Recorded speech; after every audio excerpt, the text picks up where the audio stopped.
Francisco, California, 1937.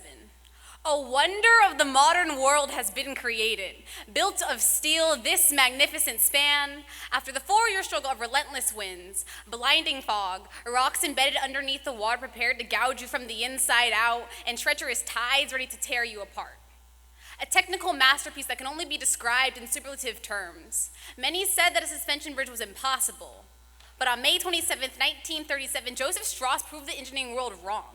A 1-mile wide, 3-mile long channel between the San Francisco Bay and the Pacific Ocean. This is the Golden Gate Bridge.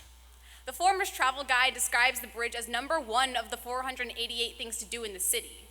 But if you think that's a high number, wait until you hear this. 1,600.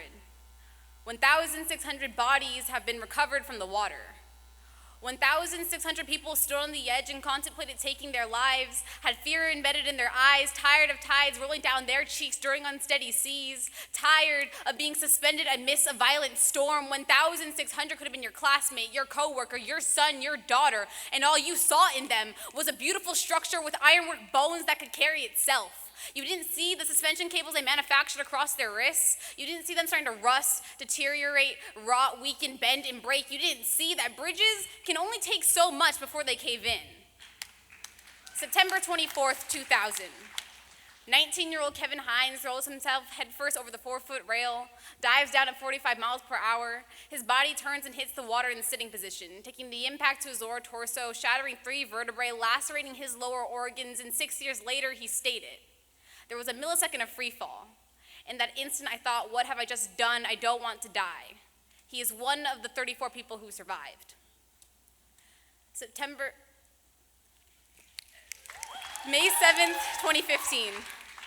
I don't want to die either, but as I stand on the edge, gravity feels so much heavier when you're 220 feet from what's the marking on the coordinate grid of lives that couldn't be saved. X-axis, a type of tired sleep would never fix. Y-axis, defeat. Connect the dots, add it together, make me a number, turn my death into another statistic. Divide my value again and again until you figure how such a happy child turned out to be this way. Did you line up the decimals? Did you ask her how her day was? Did you follow the order of operation? Did you follow her into the bathroom? Did you hear her crying behind closed doors? Rewrite, reevaluate until you figure out where I land.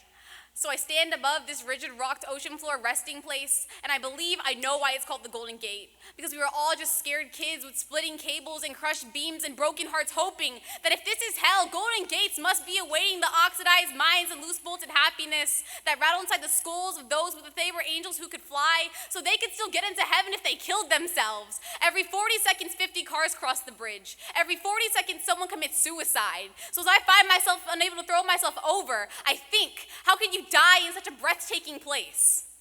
And I imagine Joseph Strauss and how much pride spills at the corners of the engineer's smile and the splash that it makes.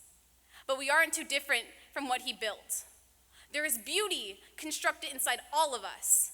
It just depends on how well you're able to hold yourself up.